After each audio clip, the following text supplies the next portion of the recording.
Oh, shit. Bubbly. We're back to recording in person, but one thing we're not back to is having Allison and or Janine here. Hi, Jen. Hi, Julie. Welcome, friend of the show, Jen Moniz back. How are you? I'm just fine. Happy to be back. I think the last time I was on was season 3. Oh my God, it's been a while. It's been a while. But nice to be back. Watching Outlander with you. Yep, we hung out, and of course, Jen, being the amazing friend that she is, brought a delicious blueberry coffee cake for us to eat, and that was great. And then we just finished watching Outlander Season 6, Episode 3, Temperance. Temperance, something we have not seen a lot of on this show. No, not at all. And I'm still trying to quite tie that title to the events that we just watched. Sometimes it seems like they've come up with a title before they write the script, and then afterwards it's like, wait, we forgot to put the Temperance in the script. How do we make it work? How do we make it work? Is it just because Fergus is going to quit drinking? Maybe. I mean, we'll see. But Tom Christie is still going to keep being a religious butthole. So yeah, I don't really know where this is. Okay. Well, let's get into it. Let's get into it. So, the title card is a fire poker heating up in the fire, and I'm like, oh great, who's gonna get burned? I know. I was a little worried that was going to be something Tom Christie whipped out at a certain point. Exactly. But I did find the way that the poker eventually revealed itself to be quite humorous, actually. Mm-hmm. And we'll get there. Well, we're going to get there. And first we open with, as we all often do, beautiful landscape porn with gorgeous river, kind of a busy river, lots of rocks, lots of very fast flowing water, and then there's a basket with a baby in it. Yeah, right off the top, just bang, baby in a basket. I mean, we're not fucking around. No, not at all. These little urchins are chasing the basket, and we had a baby cam moment, which for me was the best part of that sequence, when suddenly we're in the basket and it was baby cam. I loved it. I wanted more baby cam. I feel like they could have swapped the drone for that cam a couple times. Yes, too much drone. There was way too much drone. So Roger sees this baby in a basket, obviously freaks out, see these urchins, as Jen referred to them rightly, running along the other side of the river, selflessly throws himself into the river to save said baby. Long story short, he saves the baby, but we find out that it was, and I know I'm getting this kid's name wrong because I can never really understand it when anybody says it. Is it Henri Christian or just Christian? He's calling him Christian? I think Henri was the baby in the basket, and I think Roger dubs him Henri Christian. I think he gives him that name at that moment when he's christening him in front of the kids. That's right. So he grabs the baby, realizes that these kids are being assholes because it's a baby dwarf, and they're like, ooh, he'll burn me. We're going to see if he floats. Oh, the old float test. The old float test. What, that chestnut? Yeah. Back in the day when women used to just get thrown into the nearest river, left, right, and center. Mm-hmm. And I love Roger going, he floated because he was in a basket, you morons. So the kids are chagrined. He baptizes the baby right there in the river, and we're like, Roger's really kind of getting into this preacher thing. He really is, yeah. A little bit. He seems to be enjoying it. Mm-hmm. And so he yells at the kids, and they all run off.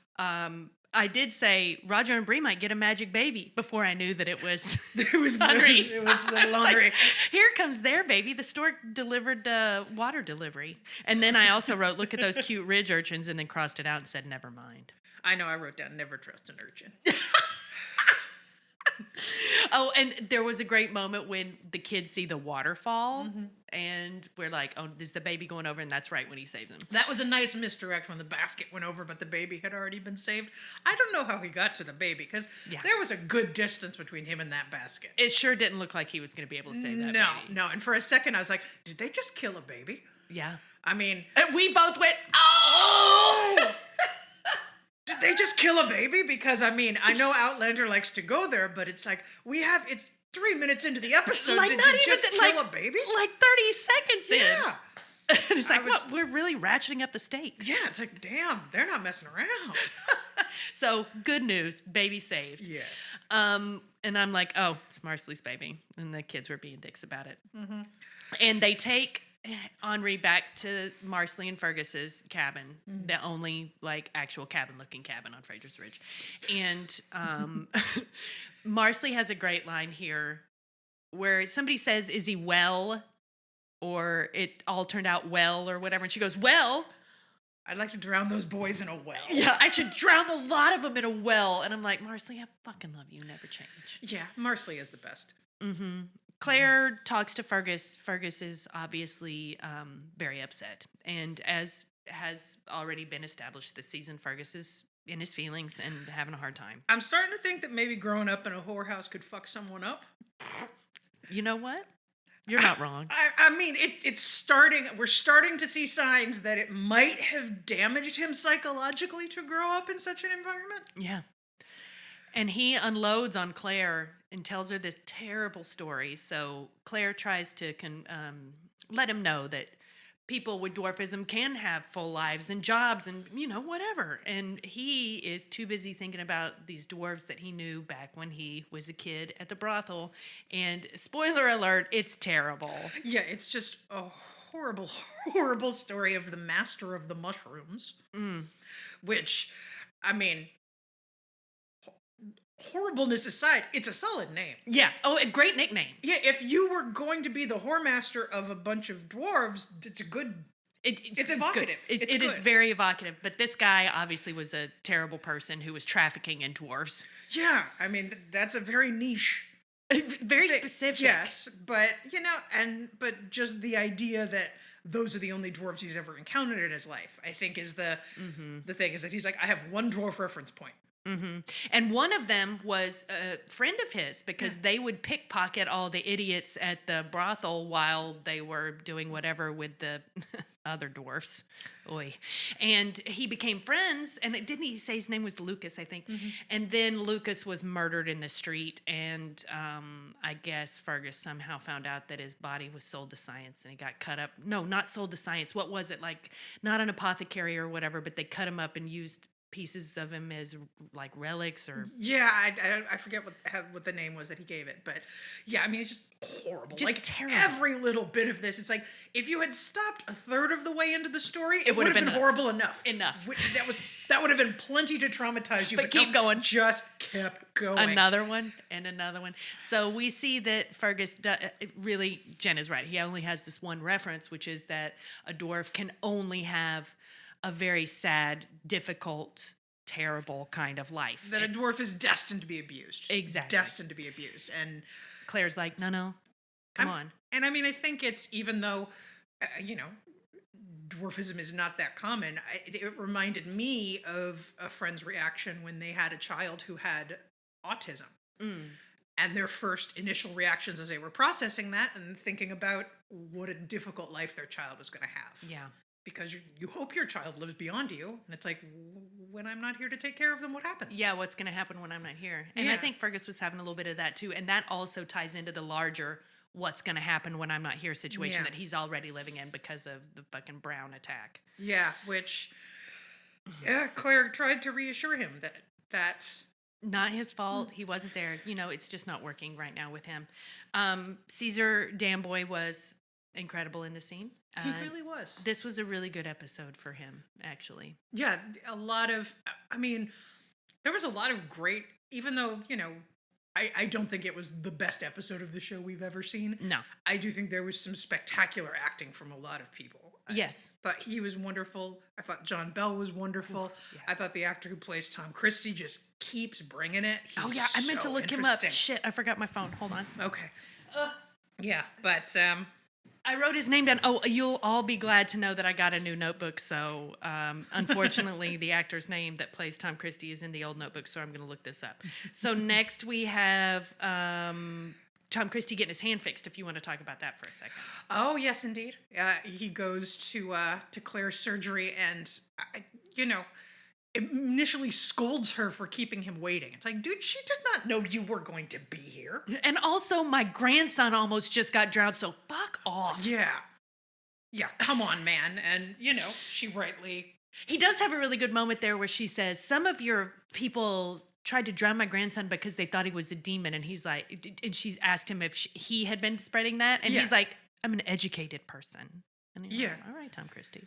He's an educated person, but he does later confess to believing in witches, which we'll get back to that. Mm-hmm. But yeah, he agrees to do to do this surgery, but he immediately says no to Ether, because no, that's the devil's your potions. Potion, yes, specifically potion. Yeah, I feel like they keep dropping these little witch hints, and we got a lot of them in this episode. The hints of like witchy words around Claire until she eventually just kind of comes out and asks him about it later. But we'll get to that later. In the surgery, do we just get the setup for the surgery here? Does the surgery happen I can't remember later? if it happens right away. No, I don't think it happens right away. I think we see him getting set up and denying the ether. And Jamie being like, Tom, for real though. Yeah. It hurts real, real bad. I've had this done. And no, you don't want to be here for this. It's not going to be good. It very much reminded me of someone trying to talk to a woman who says that she's going to give birth without and they're like, crazy person. No, it's really bad. You don't have to do this. You don't have to do this. But Tom Christie is like, all I need is my Bible. And it's like, all right, buddy. Yeah, sure you do. Sure you do, man. And then we see Roger going around to find all the urchins. So we had this little moment, speaking of witch shit again, where he goes to one of the kids' cabins and finds Aiden. And then what's a widow? I can't remember the name. Aiden's mom. Yeah, the one who they said they widow. were going to build her own cabin last time. And she's screaming her head off inside. I was really, from the level of screaming, I was expecting it to be a spider or a bat or something like that. Close. Because I did think, I was like, that's how I would scream. Also witch adjacent. Yes, indeed. But no, instead we get the wonderful comic set piece of she's pointing at a bucket that has a little cloth over it. And as he goes to peek, it emits a noise that Roger, gives a good yelp of his own as he leaps back from that sound. And I was on the couch and I go, is that a frog? It's a frog. It was a frog. It was a very large bullfrog. Does that ruin the milk? I don't know. I wouldn't drink a thing of milk if I found a bullfrog in it, but I don't have to milk my own cows. You're right. So, I would just go to the store and get another thing of milk, but if it was between me having to milk a cow again to get another bucket of milk, I don't know. I might just go ahead and drink it. Maybe I'd throw it on the stove and heat it up a little bit. Yeah, warm it up a little bit, but I don't know. I don't know. Maybe I just make a cake out of it. But anyway, we find out that it's not a demon as she thinks it is. It is a frog. And then Roger calms her down, and there's this moment where he's calming her down, and she very obviously has been sad missing her husband and dead husband. And there's a moment where I'm like, Roger, yeah. Is she going to fall in love with you? Jen even said it out loud. She's like, oh, watch out. The widow's going to fall in love with him. Yeah, you got to be careful of the lonely widows. Yeah, man, watch out now. Always be careful of the lonely widows. And actually, it makes me think of something that, you and I were talking about before we watched the episode, of the very obvious ways in which they're setting Claire up to be accused of witchcraft. And the time that we spent with this really superstitious and really lonely widow who kind of has eyes for Roger, for me, is setting up, I think they're going to do a little bait and switch with us. And Brianna's actually going to be the one that gets accused of witchcraft. And I wouldn't be surprised if that widow was the one who pointed the finger, because she wants Roger all to herself. The lovely Roger, who is married to this woman who is making matches and is making cars and planes for her child to play with, and big wheels. That, how do you know how to do these things? Yeah. I think they're saying all these witch words around Claire to distract us, while subtly setting up this other plot of, I think Bree is going to be the one who finds herself on that end. I don't know. I haven't read these. I think it makes a lot of sense, though. But it feels like that's what they're setting up. Yeah. All right. Well, that's an excellent point, and I'm totally going to keep my eye out for it, because I think it makes a lot of sense that they wouldn't be so obvious about it if it was going to be Claire, right? I mean, this whole series, we've all been like, how many times are they going to try to burn her alive? How many times are they going to throw her in a river? But now that Bree's there and Bree's actually building shit, it's like, I mean, it is like mother like daughter. Bree is also very bad at time travel. Yes. Don't build your child a room. No, don't build him a vroom. I have that next. I'm like, in all capital letters, vroom. Don't build your kid a car. Yeah.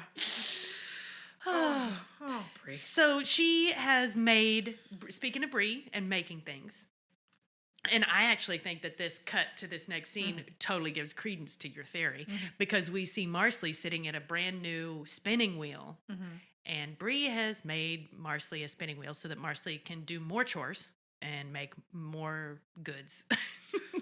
Yeah, because Marsley does not have enough to do with her. How many? What is it? 9 children at this like point? 15,000 kids. Yeah. Something. I know. I love how she says this will give me more time to spend with the Barons, and it's like, good. That sounds like fun. Yeah, great. Like, how many hours a night do you sleep? Like 2? And Marsley and Brie have this very lovely scene where they talk about it a little bit, and then there's the vroom with which Marsley is suspicious of. Marsley doesn't know anything about that, right? She's never been led into that. I didn't think so. No, she doesn't know about the future thing. Yeah. Though I feel like Marsley is savvy enough that she may be the character who puts those pieces together on her own at a certain point. She's real smart. Like, everybody else has been told, but Marsley is like, you've seen over there, like, she sees things and just raises an eyebrow. It's like, right. Huh. I wonder how they know that. All right, cool. But there's a great scene between Marsley and Brie here talking about it. The kid comes in with a vroom, and then Marsley mentions Fergus and says that he's promised her that he's going to stop drinking. Well, we'll see. Yeah, we do see. And then now's where we go to Claire's surgery and get the old right hand strapped down to the... Yeah, I had to watch this scene through my fingers. Yeah, Jen does not like blood. I'm squeamish. And by that I mean I will faint dead away at I'm glad you much didn't blood. faint. No, I did, because I know not to look. So yeah, I had to. Yeah. I knew by the noises Julie was making when it was safe to look again. Man, in fact, I don't even want to describe what it looked like, because I don't want Jen to faint at my dining room table. I'll be all right. But I did. At first he's like, I don't even need a stick to bite on. The Bible the prayer will keep me strong. It's like, it takes about 3 seconds before Jamie snatches that Bible away from him and just starts reading over his shoulder, because he can't even talk. Jamie even gives him whiskey. Like, Tom takes some whiskey, but then is like, no, I'm better than this. But then starts screaming, and Jamie's like, this is a waste of perfectly good whiskey. And so Tom eagerly takes the rest of it. So Claire's just basically digging around in his right hand with a scalpel. Like, ew. Yeah. But she gets it done in pretty short time. Jamie is reading the Bible out loud, and Tom Christie is talking along with him. Like, it obviously gives him a lot of comfort. And what is the name of that prayer? The Lord is my shepherd, I shall not want. Is that the Lord's Prayer? Okay. So it is the Lord's Prayer that they're doing. And as they come to the end, or the end of as I know it, then Claire finishes it for them. She does. And so Tom Christie kind of has a moment where he looks at Claire and is like, maybe there's more to this lady. Indeed. And she tells him that she wants him to spend the night in her surgery so she can keep an eye on him. Right. And speaking of keeping an eye out, guess who's keeping an eye in the window? Malva. Oh, Malva. Yeah. And here's where we get what feels like a fated meeting. Wien and Malva. And Jen and I are both like, run, Wien, run! It's just on every level. Yeah. It's like, have you met this girl's father? Have you seen your own mother? Nothing about this is good. Yeah, there's a lot of shit floating around it. Yeah. It's not great. And they have a really nice scene where in fact, you know what? I'm going to have to save it for the actual Pussy Willow scene before I make that comment, so I'm going to save that. But Wien asks Malva something about wanting to learn about being a healer, being Claire's like helper or whatever, and Malva's a little bit like, well, my dad wouldn't think so, I don't know. And so this is where Wien first kind of learns about Tom, and that maybe there's something, speaking of the milk being bad, maybe there's something not great going on there. Something a little off, yeah. I did like that there was the line where she says that my father doesn't like me to see him suffer. I was like, that's why you were eagerly in the window, being like, suffer. She did seem to be enjoying watching that. She was I think it was not just enjoying watching Claire's fine medical skills at work. No. I think Dad was in pain, and she was like, there was a part of her that was going, good. Yes, he should be. He says, then the next note that I have is Malvin weeing in the woods. And then I say Rollo is the shit. Because I haven't gotten to mention the dog yet. And that dog is so fucking cool. Yeah, but it is in their walk in the woods that we first get to hear, like, it doesn't take long at all for him to bring his mom up. Right away. And I'm like, Like, right, it's like, why would your mother be on your mind? Why would you be thinking about your mom right now? Yeah. Weeing. Yeah. And then she gives us the first tidbit that we've gotten about her mom, which is that her mom was hanged as a witch. So, bad news there. Bad news there. But it makes, everything that Tom later says about his wife gives it this extra color now that we know that. And then and we'll get there too, but we also find out weirdly another extra tidbit about whether or not those are his kids. We'll get there. Yeah. All right. So, my big note is Mrs. Christie hung as a witch, double exclamation point. Yeah. Okay, and then here comes the hot poker scene. The hot poker scene. So, as you remember, in the beginning title card, Jamie had been heating up the fire poker. And this is when Roger had gone to see the widow, it was because he was going to collect all the urchins that had been there during Henry's birthday. You gotta come see Jamie at the house tonight. Big Daddy's got some things to say. And we won't tell your parents unless you don't show up. You gotta show up, and then we're cool. Yeah. Right. So flash to the parlor with Jamie heating the poker up and all the little urchins standing there looking at him like, what? I know, for a second I was like, is Jamie, what is good? Oh, but he actually has a very cool plan in mind. Mm-hmm. He lays this hot poker on a little glowing hot red. Hot poker. So red. Sitting there staring at the little kids, and then he gives them the choice. He's like, well, here's the beautiful little Henri Christian. You said that touching him would burn your hand. Well, you have a choice. Touch the baby or touch the hot poker. And they, not surprisingly, choose the baby. Yeah, I mean, that's what I would choose. There was part of me that wished one of those little the first kid would go for the poker, and then the rest of them would have been like, baby, give me the baby. I also have to admit, I was a little bit upset that baby Jermaine did not immediately go touch his brother. Yeah, like they didn't lead the charge. Yeah. That kid seems like maybe he needs a little bit more guidance. Like he's letting other people make choices for him. Yeah, I agree. So all the kids touch the baby, and the baby is fucking cute as hell. And all the kids are like, oh, maybe you're right. All right, I'm sorry. And Jamie's being grandpa extraordinaire, being like, you made him laugh. He likes you. And it's a very sweet and funny scene, which I could barely pay attention to because I couldn't take my eyes off the room that it was happening in. Oh, my God. Which... the color of the walls in that room, I literally yelled at Julie, where the hell do you get paint that color? Really, I want to know. I want that color paint. Where do you get teal? That? It's like, their house is ridiculous. Like, how did they do it? Where did they get it? Did they crush a whole bunch of bugs like into those situations to make this shit? I mean, literally, it's like the deepest, dark, loveliest turquoise. How? And then later when we're in the bedroom and we see that hot ass bordello wallpaper again, I'm like, did Jocasta just have like 6 rolls sitting around in the basement or some shit? Like, where are they getting all this shit? I don't know. Anyway, the parlor was great. I did have a thought about Jamie with those kids, and I was like, oh. It's such a shame that we never got to see Jamie be a dad. And this is really cute, but you know what? We get a call back hard at the end of this episode. Yeah, it's really easy to think that we missed Jamie being a father, but then we realize actually he's been doing it all along. He's been doing it the whole time. Yeah. Mm-hmm. Yeah. And then we go back to Marcelly and Fergus's house. That's right, and they're gonna have it out. There's Fergus at the table, drunk again. Yep, she comes home and babies are crying. I'm hungry. Yeah, he's been neglecting the babies. Ugh, God. And she wants to feed her children, but first she has to lay down the law.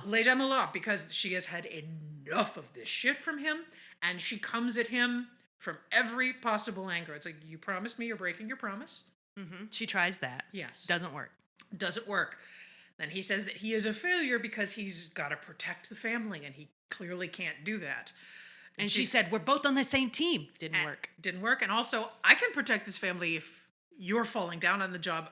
You think I can't protect this family? And then there's a long beat, and guess what? Yeah, and Julie and I were both like, is she going to do it? She's going to tell him. She's going to tell him, and she does.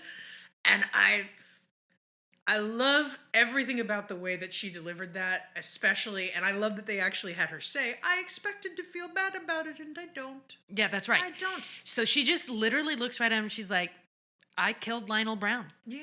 It had to. I basically murdered him. He threatened us afterwards, and I shot him full of hemlock. And I regret nothing. It needed to be done. yeah, he was an evil man that we don't have to worry about anymore. And you would think that maybe Fergus would be like, sweet. My wife is a badass. But instead, that he would feel like, I'm the luckiest son of a bitch in the world. I He am married should to be. Marsley, which is the reaction he should have had, but instead it made him feel even more useless and less of a man because, oh, my wife had to do the killing. I didn't do the killing. oh And she's my like, God. dude.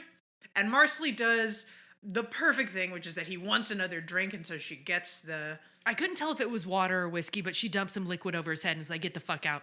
I assumed it was I assumed that he had been drinking ale and that she poured a jug of ale over his head. But she pours it over his head, kicks him out, and repeats one of her, I think, best lines in the series, which, if I remember correctly, she first uttered when they questioned whether Fergus should be getting involved with the regulators and doing all that kind of stuff, like the jailbreak Right. and all of that stuff. And she said, no, he needs to go out there and do this. I will have a whole man or none at all. And she says that to him again. And Yeah. it's not, I don't think that's helping him right now. No, I don't think that he needed to hear her say you're not a whole man right now. Because Yeah. it's like, I'm already feeling that. Yeah. I didn't need you to articulate that for me. So he hangdog drunks it out the door and we're Yeah. like, all right, Fergus. I don't know where he goes, but Then we flash to Claire and Jamie in their bedroom, and Claire is at her vanity, and I can't remember if they're having a discussion what exactly they're talking about, but she looks up in the mirror and sees Lionel Brown. In yes, the she mirror. does. And And that's bad. and I was just like, and I went, wow, ether has side effects. Who knew? Speaking of ether, Yeah. she can barely wait to get that mask on her face, but then we remember that Tom Christie is staying the night. And there was a second where he seemed to be asleep, and we were both worried. It's like, don't do the ether, and don't, if that man wakes up and sees you with a face full of that ether rag, this is not going to end well for you. This is going to be really bad. But So luckily, he wakes up before she has a chance to do anything crazy. Anne says something like, Mr. Fraser, and so she's like, oh, yeah, I'm going to have to save the ether for later. Yeah. And then there's a surprisingly lovely scene between Tom Christie and Claire where she's checking his wounds and says he has a little bit of a fever and offers him some food. And you can tell that he is kind of in awe of her or surprised by her in some way or something. And he starts quoting St. Paul to her again. Is it St. Paul or St. Peter? The asshole. St. Paul, I think. Yes. Yeah. And she's like, he's got a problem with women. Yeah. And like you see Tom Christie like kind of And that's when internalizing this. Yeah, and that's when she flat out asks him because she goes to get him food and is talking to the cat. When he comes back and asks who she was talking to, and she says the cat, and she assures him it's not her familiar, and he says, I don't think you're a witch. Right out. He just says it. And I think that one of the most interesting things about that whole conversation, and she asks him, you do believe in witches? They're in the Bible. He's like, I do believe in witches. We've learned that his wife was hanged as a witch. Mm-hmm. And so the fact that he adamantly says, I do believe in witches, I don't think You're that- not one though. No, but you're not one, but I think that the subtext there was, I've seen a real witch. I know what a real witch looks like. I was married to one. And madam, you are no real witch. You are not a witch. I've seen it. It's been in my bed. We're good. Yeah. He also has this moment, and I couldn't really. Oh God, I looked up his name. Hold on. He had this moment where she was touching his hand and like showing him the exercises that he needs to do to strengthen his tendons and stuff. Mark Lewis Jones. Thank you. Very fine actor. So good. Where he is at the same time repulsed and kind of weirdly turned on by her. Mm-hmm. And it's such a fine line to walk and to make it clear that because then he mentions her hair. He says, you have a lot of hair. I think that he's finding himself in a weird position here because if I'm correct about because we already know that his ex-wife was hanged as a witch. If he believes that, if he believes that she was rightly hanged, she was a witch, then he's got to on some level distrust any woman he's attracted to. Right.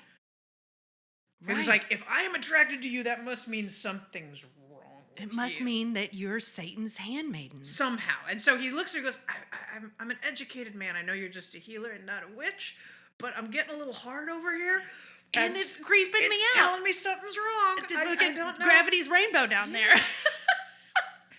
And so he starts talking about her husband, which is an interesting subject to bring up when you're getting slightly turned on by a woman. Let's talk about what an amazing man your husband is. Right. I saw him do this thing at Ardsmuir, and he retells the story of the tartan and the funeral and the other prisoner that Jamie took the lashings for. And Claire's like hearing all this stuff and kind of internalizing it and thinking about how many times Jamie has put his body on the line to save somebody. And you can just see, like, she accepts it completely in her face. Yeah, because she's like, of course Jamie did that. But he literally tells her it makes no sense that he would have done that. And I think that he really is fascinated by both Jamie and Claire and trying to figure them both out. But I think that in that moment, the one thing he understands perfectly clearly is why Jamie fell in love with Claire. Because he keeps looking at Claire like, that's the one thing that makes sense. I see why. I can have a real conversation with you as a person, even though I, Tom Christie, distrust women. Anyway, it's this really fine line that he walks that's very, very good. Then we follow Claire back upstairs to bed where she has a lovely kind of pillow talk conversation with Jamie. Jamie is just naturally sleeping in a perfect beefcake pose. You walk in like one elbow up, just really show the whole side. Just to of his flex torso. that man just boob. Everything, just so you get the nice chest. It's like, yes, don't all men sleep that way? Yes. And they have a really interesting conversation about his time at Ardsmuir and what it was like to be there and maybe what might be behind Tom Christie's kind of attitudes about all this stuff. And it's talking about how people in times of trauma and privation get lonely and scared and sad, and how sometimes he would dream that he smelled her and like all this stuff. Yeah, but Claire was weirdly digging, She was poking. She was poking very much in the. But the men touched each other sometimes, and they liked touching each other sometimes. Did you touch any men? Did at the you time? get? Did you think about touching the men sometimes? There was one moment where she goes, "Did anybody think to touch you?" And he goes, "No, nobody ever thought to touch me." And I'm like, "You're a liar. I'm sorry. Dumb. You're stupid. You're okay, wrong." First of all, we all know that that's not true because eventually Coinface showed up at that prison, and we know that he thought about touching you a lot, 24/7. Yeah, still does. Still is somewhere in England right now, thinking about touching you. Yeah, right at this very moment. That's what it was. Yeah. No one would think ever to touch me, and I'm like, "You're wrong. You're wrong." Okay, and then here comes, I think, maybe my second favorite scene in the episode. This is Wien and Malva in a marsh harvesting pussy willows. Like, I don't know if they're going to use the fluff or if he's harvesting them for arrows because they're very long and thin. That's like what I kind of thought of. And all of a sudden I'm like, maybe we can't call him Wien anymore. He doesn't seem so wee. He seems like a full-grown Ian now. And John Bell is so fucking good. And I really liked him in this scene. He's talking about what it meant to him that he doesn't align with being Christian. He doesn't align. And Malva, doing her Malva thing, like trying to work her way around and like figure things out. He's so good. And she just keeps inching closer and closer to him until at the very end of that scene, I was like, whew. She touches his face and I'm like, oh, the tattoos on his face. And it's just like, oh, dear, dear, dear. Yeah. No good can come from falling for this girl, Wien. This actor who plays Malva is also very good because she is really good at like father, like daughter, I guess, walking this very fine line between I don't trust her, but I also understand her. Yes. And I really have no idea what she's going to do next. Right. She is just like a wild card. Yeah, absolutely. Her name is, no, that's her extended family. Hold on. I've got to look this up. Alan Christie. Look, Alan Christie's got his own entry, and then Malva I have to dig around for. Oh, yes. Of course. So Jessica Reynolds. She's killing it. She's killing it. She is. Because I really obviously we've seen her being beat by her father. We know that she, had that her mother died, and now in this very tragic way. But I still don't know. There's a part of me that's like, does your father have good reason to be spanking your ass? Because I'm not sure. I don't know. You keep dropping hints about maybe I'm not such a good girl. Yeah, to there's Ian. something. There's something And it's there. like, that could be a teenage girl flirting. Yes. Or that could be somebody trying very clearly to communicate, meet me behind the barn. Yeah, I can't tell. I really don't know. And I forgot to mention this. In the pillow talk scene that we were just talking about, we find out, like, Claire starts doing the math about when Tom Christie was at Ardsmuir and whether or not maybe Alan and or Malva are not actually his children. Yeah, because the amount of time since Ardsmuir and Malva's age specifically, she's like, Malva's Younger 18 years old. He was indentured at that time. His wife was still, how? Yeah, what happened How there? And I forget exactly when it happens. It might be in this scene, or no, I think it's later when she runs into Jamie that he asks if her and her brother have the same mother. Yeah. And she says, of course we do. And I in that scene wrote down, you didn't ask if they have the same father. You didn't ask if they have the same father. Because I have a feeling that's the revelation that's coming. Mm-hmm. Agreed. So, and then I wrote, John Bell is a man now. He's weighing over. We find out from Tom Christie after he comes back in to get his hand checked out that Browntown Ass Clown is sniffing around the Fisher People's settlement. Yeah. He cannot stop himself from coming on to Fraser's Ridge and being like, you like this Jamie guy? If not, you can call my thug squad and we can take care of shit.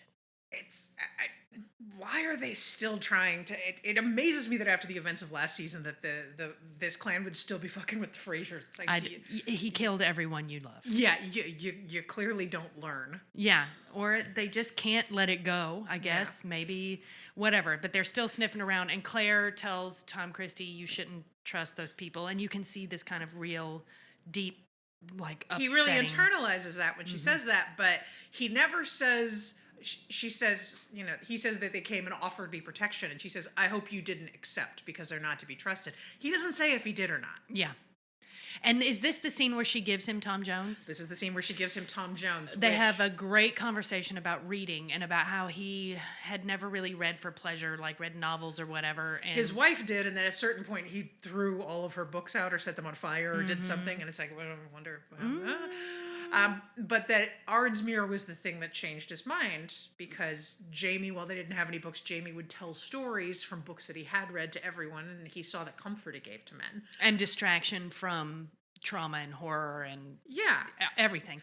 It's a really lovely conversation about actually the value of art in our lives. It's a really it's like, I love that they made time for this to discuss that actually art is wonderful and meaningful to people. I'm fascinated at the dynamic that they are setting up between Tom Christie and Claire. And which is 100% undercut by the fact that Claire picks the worst fucking book to give him. She gives him Tom Jones.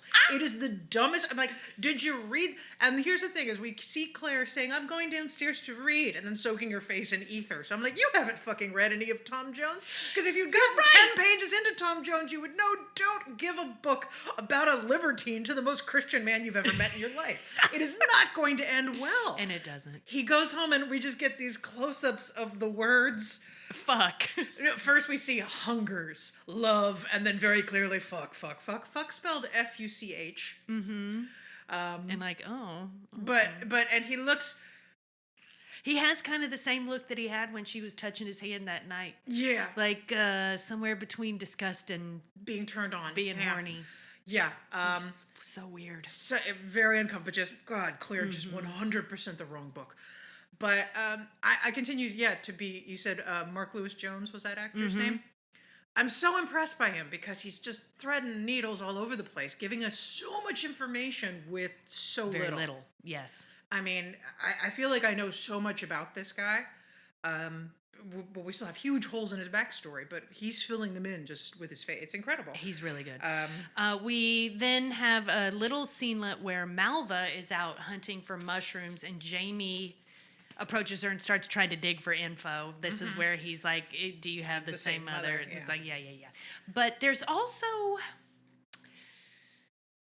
Malva is just giving me vibes. Like, once again, we've said this at least 3 times, but there's just something there. And Jamie is 100% super dad here. He's just walking through the forest with her, but there's something there. I thought that was interesting that they included that scene, not just because of the little bit of digging Jamie was able to do, but because it seems like we had all these scenes with Malva and Ian and got to see how much she was turning on this charm with him, and she almost automatically starts doing it with Jamie too. Yes. And I just feel like it's like that's just her automatic go-to with any man. Yeah. That she automatically is going except to her dad. Except her dad. But that anyone who she's not related to, she is just going to lunge for it. Bewitching. Bewitching? Indeed, that's a good word for it. And then this is when Tom reads the book and sees it. And then we flash back to the ridge, and Lizzie is once again living her best life between those 2 twins. Oh my goodness. Yeah, they are just literally sniffing around her, literally just like anything. Loves every minute of it. Yeah, her hair is down. She is living life. Yeah. Lizzie is very happy, and what happened to her tuberculosis? I surely don't know. I don't know, but yeah, she looked gorgeous. And it's rent collection day, it looks like, because people are coming up to the big house to drop coin on Jamie's desk. Roger's keeping the books, and we see this couple that's kind of staring at Fergus and being weird. And at first I thought it was Mr. and Mrs. Bug, but it's not. But he's drunk, of course, wandering around the house drunk, doing absolutely nothing, except seeing Marsley being flirted with by one of the guys who's having a very good year, brought his big not married, gold, and is makes him feel less than, right? Yeah. Stumbles outside, and those people that were staring at him are right there staring at him more, and he confronts them, and we find out that they're the people who think that his son is a demon. Yeah, he says something about, have you never seen anything so ugly as a man with one hand or a child that's a dwarf? And she says, I wouldn't say ugly. I'd say drunk, or ugly. You're ugly drunk. Your son is grotesque. Ooh, and that's when he just full on throws a thing of whiskey in her face. Sweet. And decks her husband. Her husband comes at him, and then Fergus starts going in with some body blows. Poo, poo, poo, poo, poo, poo. And he gets pulled off. Yep. But it feels bad. Bless Lizzie, who's immediately like, that bitch started it. Yeah, she started it. Yeah. It was her. I was out here. I saw the whole thing. She sucks. And then Claire's like, how dare you? Catriona Balfe does haughty so well. I love when she brings the haughty. Dare you? And so I can't remember their names, something Scottish. They get kind of chased off. And Tom Christie is there too, so he sees it go down, and he also is a little bit like, don't be a dick to these people. Yeah, they're like, you, Tom, he's drunk. You hate drunkenness. Stand up for us. And he's like, they're our hosts. They welcomed us to this ridge. Stop being dicks. Simmer down now. Yeah. Oh, God. So they run off. And Marsley comes out at the very end, just be like, what's going on? What's happening? What happened? What happened? And everybody's like, just don't worry about it. You've got 20 kids to take care of. You don't need to know. And then we see Roger in the church, and he feels a little bit comfortable up in that pulpit. He does. And I noticed immediately when we got there, they got windows. That didn't take very long. Where are they getting all these fucking windows? I don't know. I'm going to start calling it Window Ridge. Yeah. Yeah, because there's it seems like an unending supply of silica or sand somewhere where they can just fabricate their own fucking windows. Yeah, I mean, I know we've seen Brie making matches and vroom vrooms, but is she also making windows and wallpaper in the barn? I mean, she's making the wallpaper. So Roger is giving a sermon about Moses because guess why? The baby in the basket. Baby in the basket. See, he knows how to weave themes together from his life. And then we have a whole intercut scene while he's delivering this monologue of a sermon about Moses. And first of all, aren't we all glad that Tom Christie got his beaten hand back? Yeah, yeah. I'm sure he certainly seems to. He's beating Malva's ass. We see. Well, first I think we see the book. He returns. That's right. This is filth. I thought better of you. And then in my mind, Claire goes, "How dare you?" I actually thought, based on her face, that she had the same reaction that I did. Which, I mean, it's spectacular handwriting. The penmanship was superb. You know, hats off, man. It was gorgeous. And calligraphy. actually, is this the first time he can write again? Maybe. Oh shit! See or what was you did? he like chicken scratching with his left hand for all these years because he wasn't actually left-handed, and now she has restored the function of his writing and beating hand? Oh wow, she gave him a real gift there. Ugh. And so yeah, we cut to him taking a belt to Malva with her brother outside, Crying. listening and crying, and It's just a situation here that's the brother's really emotional reaction to that surprised me a little bit. like he hasn't heard it a million times before. Yeah, there seems something where it's like just the fact that he was outside weeping. It's like why are you so emotionally invested in something that has to have happened constantly throughout your childhood? Do we think that, once again, let me remind everyone listening, Jen has read books 1 through 4. 1 through 4. So this is past her book knowledge. I obviously have zero book knowledge. But I'm like, does Tom Christie's ruined right hand have something to do with his wife? Did she destroy his hand? Did she fuck it up and then he, who knows what happened there, but is she the one that messed up his hand? That would be interesting. And, but it seems like Malva has such a dissociative reaction to this abuse that it's obviously been happening even if he can't use that hand in other ways.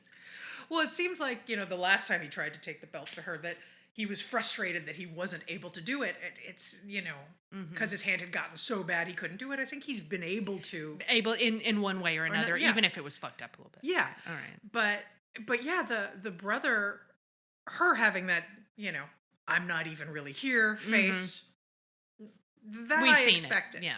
But for the brother to be outside listening and weeping, why? Why are you? Also, you could beat his ass now. Yeah, You're a young man that could beat his ass? There was something in his reaction that I was like, are you empathizing with your father or your sister? Where are you in this? Like, exactly. I couldn't place that. I'm curious to see how. I can't place either one of those kids. Yeah. That's the thing, is that they just feel like they almost feel like fae, weird outside of events. So I'm very, very curious to find out more about their family history and who these kids are, because it's weird. It's very odd.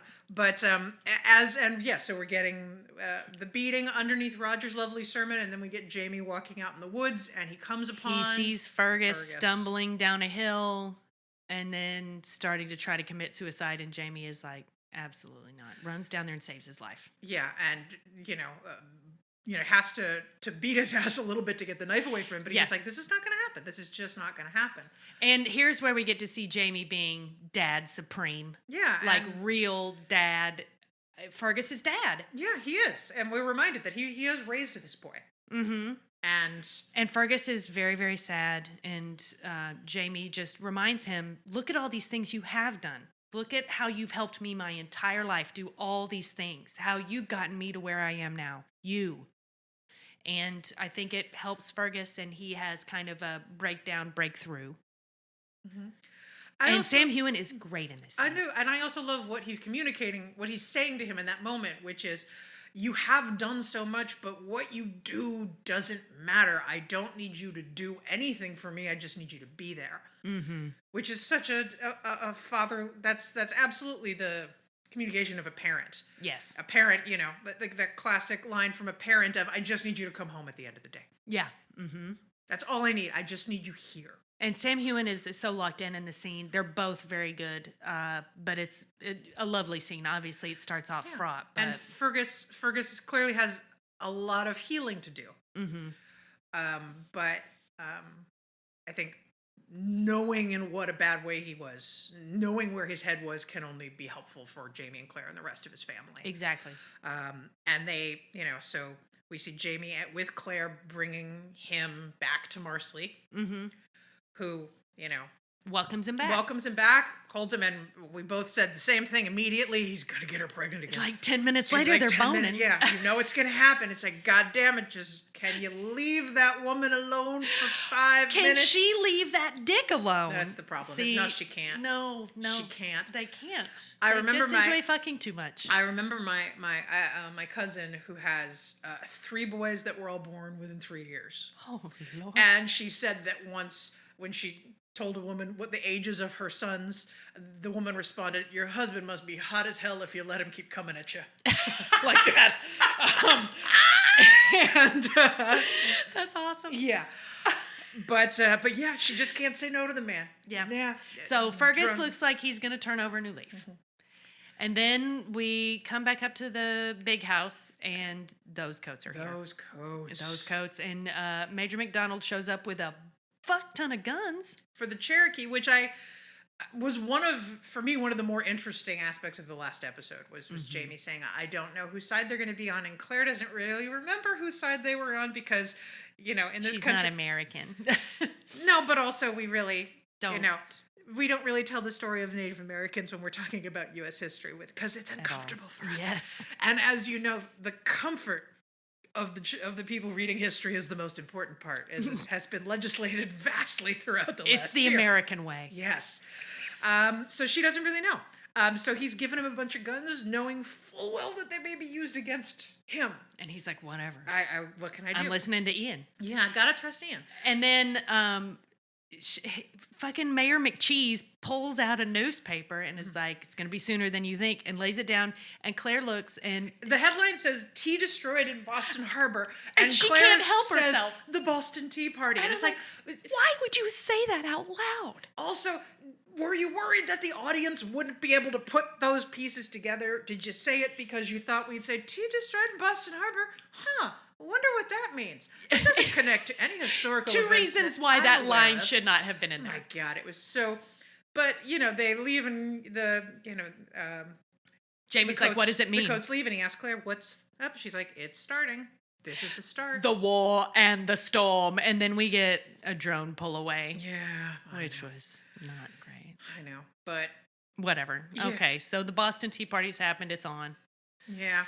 And as I told Julie, in my opinion, the single dumbest historical incident in American history, the Boston Tea Party. A bunch of dudes got drunk at a tavern, started complaining about their taxes, dressed up as Native Americans, went to the harbor and threw a bunch of shit overboard. It is the frat boyest and that's way how our to country start was a revolution. Speaking of the American way. No kidding. Yeah, it's kind of depressing. All right, well, that was the episode of Temperance. And to me, Temperance really, there's Fergus. But then there's Tom Christie not being able to temper himself. And, I don't know. It's fine. So far, it's all been one-word titles this season. I wonder if it'll stay that way. That's true. All right, I'm not very good at the scales. Janine did the scales last week. Let's see. Well, doing it scale is easy because there was none. There was none. There was some serious eye fucking. Yes, there was. Well, what's a good well, Pride and Prejudice, duh.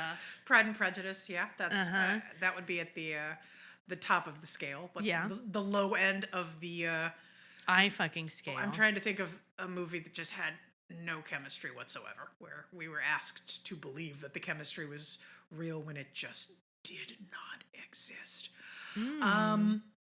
That's really hard. It's especially in modern movies because there's so much money invested in chemistry now.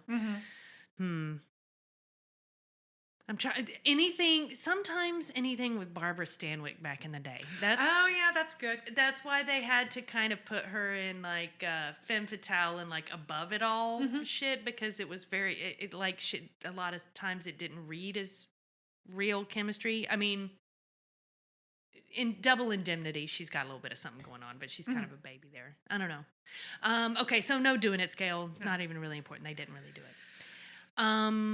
And the costumes remain the same. Yeah. Like on the ridge is homespun. Serviceable. For me, the most interesting costume it was Wheon's. Yeah, It's always. the only person whose outfit I was really admiring and looking at. And like looking at his accoutrement. The details of the fur, knife, the fur and the necklace. Yeah. He's got a lot of cool shit going on. I did like one of the jackets that Malvo, or like tops that Malvo was wearing. She had one that looked kind of like that wallpaper. Yes, exactly. It was a teal color. Yeah. Matched the interior of the house, and I was wondering if that was like trying to pull her into that world. So that was cool. Yeah. But overall, still kind of just homespun stuff. So not really anything there. Okay.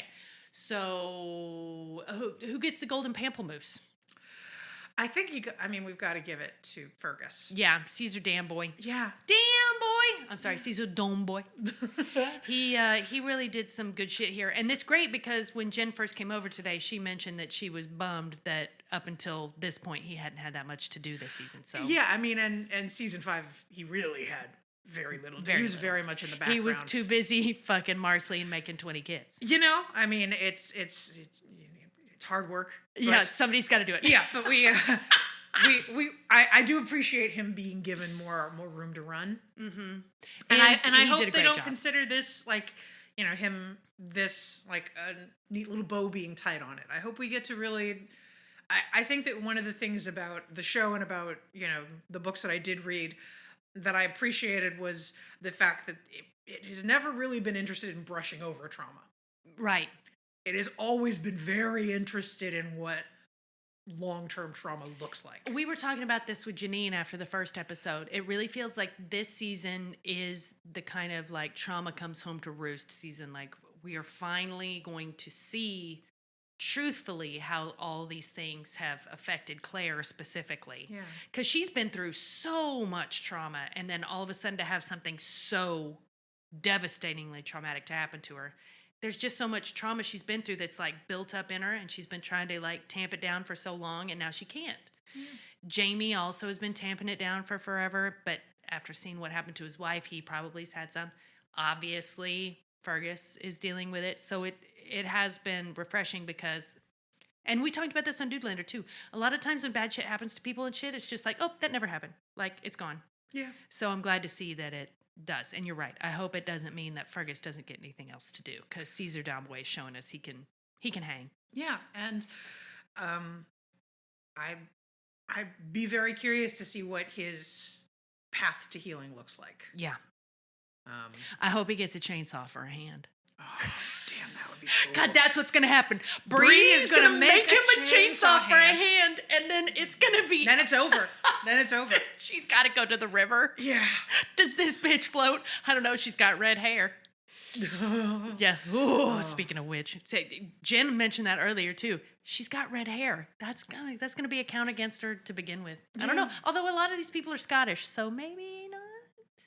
Well, it depends on who they go. What I think.